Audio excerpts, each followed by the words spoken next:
অল্প টাকায় river exploring, তারপর এইরকম গ্রামীণ পরিবেশ, তার পাশাপাশি ওয়েদার ডিমান্ডেড খাবার এনজয় করতে আজকে আমি এমন একটি জায়গাতে চলে আসছি, সেটাই তোমাদের সাথে শেয়ার করব।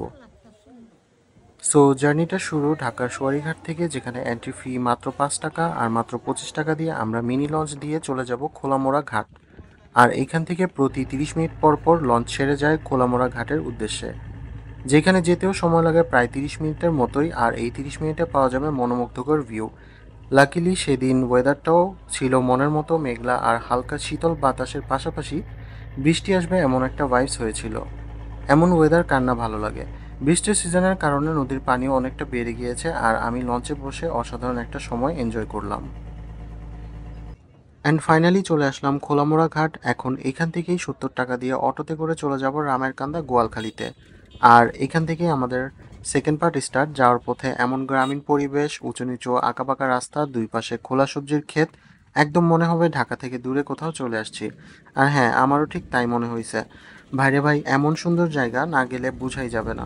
সো আমরা চলে আসছি আমাদের third destination new sunrise cafe. আমার জানা মতে রামের কান্দা এরিয়াতে বেশ ভালো ভালো রেস্টুরেন্ট রয়েছে, তবে এই রেস্টুরেন্টটা কাছে ছিল বলে আমরা এটাতেই ঢুকে পড়লাম।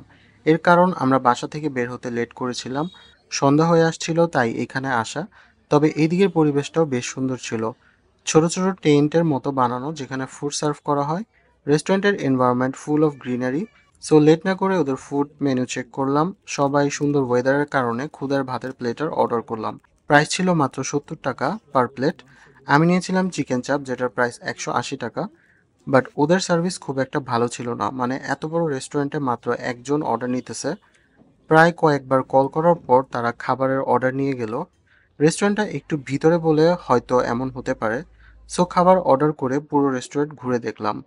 ফ্রেন্ডস অ্যান্ড ফ্যামিলি নিয়ে ডে আউটিংয়ের পাশাপাশি বাচ্চাদের খেলার জোন ছিল। সো আমার মনে হয় এটা সবার জন্যই পারফেক্ট প্লেস হতে পারে। এর মধ্যে আমাদের খাবার চলে আসলো খুদের ভাতের প্লেটার। এটার মধ্যে ছিল কয়েক ধরনের ভর্তা, ডিম ভাজি। টেস্ট আমার কাছে খুব একটা ভালো মনে হয়নি, বাট ডিম ভাজি বেশ ক্রিস্পি করে ফ্রাই করা হয়েছে, যেটা দিয়ে খুদের ভাত খেতে ভালোই ছিল। ভর্তার মধ্যে আলুর ভর্তা ছাড়া বাকি কোনো ভর্তা ভালো ছিল না। খাবারের মধ্যে চিকেন চাপটা প্লেস অনুযায়ী অসাধারণ ছিল, এইটা রেকমেন্ড করা যেতে পারে।